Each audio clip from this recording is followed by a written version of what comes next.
నమస్తే. నేను విజయ్. 2 తెలుగు రాష్ట్రాల్లో రాజకీయ పరిణామాలు రోజురోజుకి మారిపోతున్నాయి. ఒక్కో రోజు ఒక్కో రాజకీయం తెర మీద కనిపిస్తుంది. ముఖ్యంగా రేవంత్ రెడ్డి, చంద్రబాబు నాయుడు సమావేశం తర్వాత జరుగుతున్నటువంటి పరిణామాలన్నీ కూడా చకచకా మారిపోతున్నాయి. ఇప్పుడు అదే రేవంత్ రెడ్డి ఏపీలో పర్యటించబోతున్నారు. వైఎస్ఆర్ జయంతి వేడుకల్లో భాగంగా ముఖ్య అతిథిగా తెలంగాణ నుంచి తెలంగాణ సీఎం హోదాలో రేవంత్ రెడ్డి ఇవాళ విజయవాడకు వెళ్ళబోతున్నారు. విజయవాడలో జరిగేటువంటి జయంతి వేడుకల్లో ఆయన చీఫ్ గెస్ట్‌గా పర్యటించబోతున్నారు. ఇప్పటికే షర్మిల నేరుగా రేవంత్ రెడ్డిని కలవడం, ప్రత్యేకంగా ఈ కార్యక్రమానికి ఆహ్వానించడం జరిగింది. అందులో భాగంగానే రేవంత్ రెడ్డి తన మంత్రులతో కలిసి ఆయన విజయవాడకు వెళ్ళబోతున్నారు. అదేవిధంగా హైదరాబాద్‌లో 3 రోజుల పాటు ఏపీ సీఎం చంద్రబాబు నాయుడు హైదరాబాద్‌లో, తెలంగాణలో పర్యటించారు. ముఖ్యంగా రేవంత్ రెడ్డితో సమావేశాన్ని నిర్వహించారు.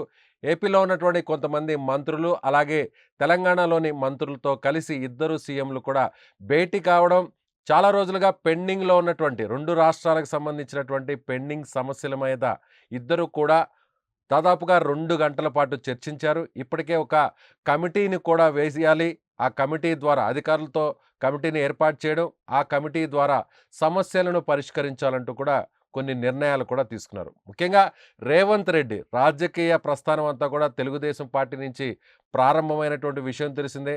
గతంలో ఆయన అనేక పర్యాయాలు చంద్రబాబును కొనియాడుతూ కూడా వచ్చినటువంటి పరిస్థితి తెలిసిందే. అయితే రేవంత్ రెడ్డికి, చంద్రబాబుకి మధ్య సన్నిహిత సంబంధాలు ఉండడం, ఇద్దరూ కూడా అటు తెలంగాణలో సీఎంగా రేవంత్ రెడ్డి ఉండడం, ఇటు ఏపీలో కూడా సీఎంగా చంద్రబాబు ఉండడం. ఈ ఇద్దరు భేటీ తర్వాత మరుసటి రోజునే రేవంత్ రెడ్డి ఇప్పుడు ఏపీ పర్యటనకు వెళ్తుండడంతో ఇప్పుడు ఏం జరుగుతుంది అనేటువంటి ఒక చర్చ నడుస్తుంది. ఈ ఇద్దరి టార్గెట్ తమ ప్రత్యర్థులైనటువంటి కేసీఆర్, జగన్ టార్గెట్‌గానే ఇద్దరు కూడా వడివడిగా అడుగులు వేస్తున్నారంటూ కూడా ఏపీ రాజకీయాలు ఇప్పుడు హాట్‌గా డిస్కషన్ నడుస్తుంది. ముఖ్యంగా రేవంత్ రెడ్డి ఏపీ పర్యటన వెనక ఖచ్చితంగా జగన్మోహన్ రెడ్డి టార్గెట్ అని ప్రధానంగా రాజకీయ విశ్లేషకులు భావిస్తున్నారు.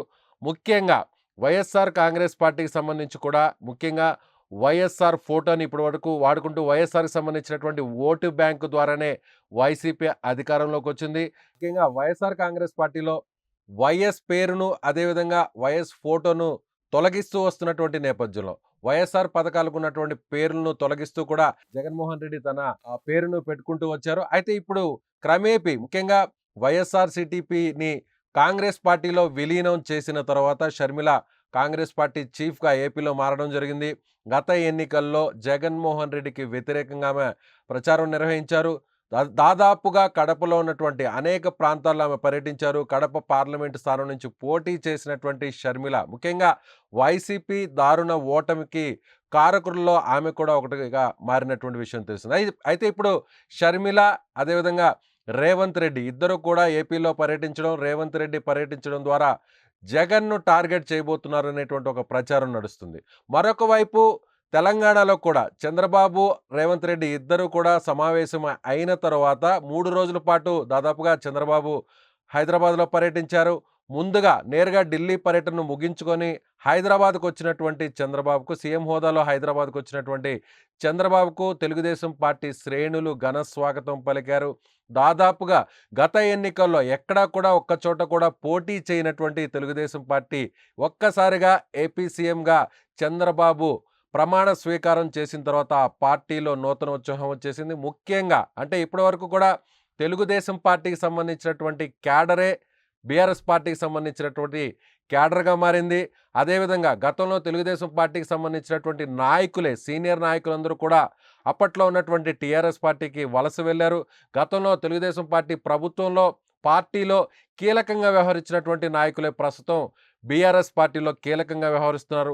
కాబట్టి ఇక్కడ హైదరాబాద్‌లో కావచ్చు, లేదంటే తెలంగాణలో కావచ్చు, తిరిగి ఒకవేళ టీడీపీ బలపడితే మాత్రం అది ఖచ్చితంగా దాని ఎఫెక్ట్ బీఆర్ఎస్ పార్టీ మీద ఉంటుంది.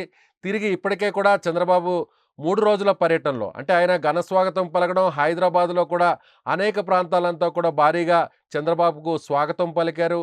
చాలా ప్రాంతాలంతా కూడా పసుపు మయంతో, పసుపు జెండాలతో మారిపోయినటువంటి విషయం తెలిసింది. అయితే ఇప్పుడు బీఆర్ఎస్ పార్టీకి సంబంధించినటువంటి ఇద్దరు ఎమ్మెల్యేలు కూడా హైదరాబాద్ పర్యటనలో ఉన్నటువంటి చంద్రబాబును ప్రత్యేకంగా సమావేశం అవ్వడం, చంద్రబాబును కలవడం వెనక ఏం జరుగుతుంది అనేటువంటి ఒక చర్చ పెద్ద ఎత్తున అటు తెలంగాణలోను, ఏపీలోను కూడా నడుస్తుంది. సో, బీఆర్ఎస్ పార్టీకి సంబంధించినటువంటి కొంతమంది ఎమ్మెల్యేలు ఇప్పటికే చంద్రబాబుతో టచ్‌లో ఉన్నారు.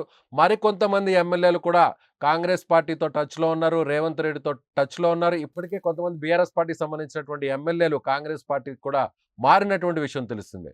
సో, ఇక తెలంగాణలో కేసీఆర్‌ని పూర్తిగా టార్గెట్ చేయాలి. బీఆర్ఎస్ పార్టీని పూర్తిగా అక్కడ ఖాళీ చేయాలనేటువంటి వ్యూహంతో అటు రేవంత్ రెడ్డి ముందుకు వెళ్తున్నారు.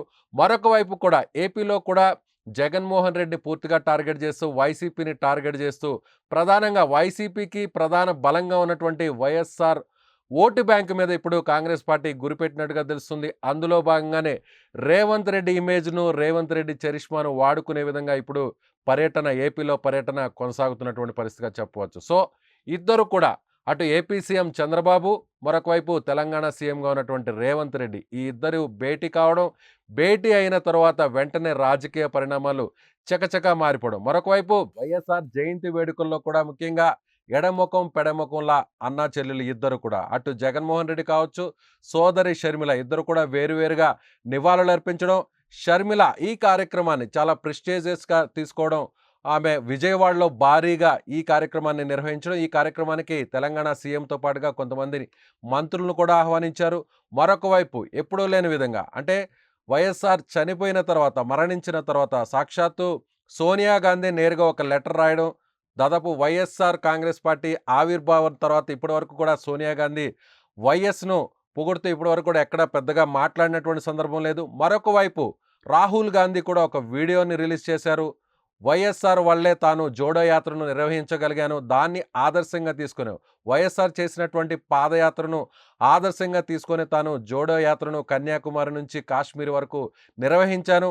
ముఖ్యంగా వైఎస్ఆర్ లెగసీని, రాజశేఖర్ రెడ్డి లెగసీని ఆయన కుమార్తె షర్మిల కొనసాగించబోతున్నారు.